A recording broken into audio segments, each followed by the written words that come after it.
are sharing the history of the Holy City with the people who make it such a special place. Here to discuss his new book, The Rise of Charleston, is author W. Thomas Mcqueeney. You like Tommy? We'll go by Tommy. Tommy, thank you so much for being here. Tell us first of all about the book and where you got the idea for it.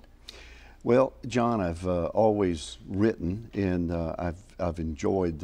I'm from here. Right. I'm a native, and I just had this quirky idea that these are some folks that have changed the city I live in that I'm so proud of, and I thought, well, you know, I'd like to hear what they say changed the city. I've had tourists ask me before, how did this city change from a sleepy backwater to a world city? Yeah.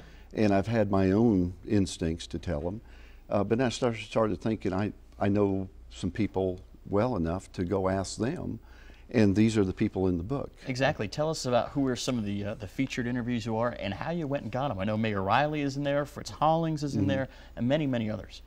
Well, simply enough, I called them and I was amazed because they would see me because I'm a non-published author, and it was you know, edifying to the project that they would say, "Oh yeah, come on, Tommy, come. We'll see you next week or whenever." Yeah.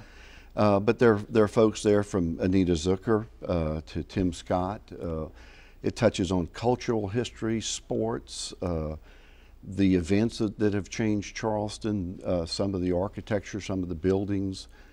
So it's got a background that tells you the last 50 years, ostensibly, that brought us from where we were, where the interstate missed us, and time passed us by, and all of a sudden we're a world city. And when you think about it, Tommy Hartnett said this best, but it's this generation of folks that are in this book, and many others, that changed this city.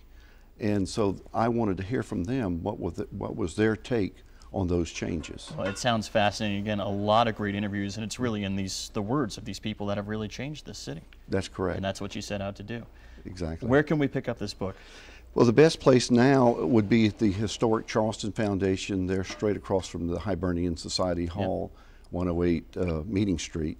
It will be in Barnes & Noble probably by the weekend, and in Books A Million and some other fine book carriers. Well, Tommy, it's fascinating. I already started reading it myself. We really appreciate you having it on. Thank you for having me. And again, go check it out at the Visitor Center, and hopefully it gets into Barnes & Nobles pretty soon, and everyone can come and pick up a copy. But right now, let's send it over to Laura and Dave to close out the show. Guys?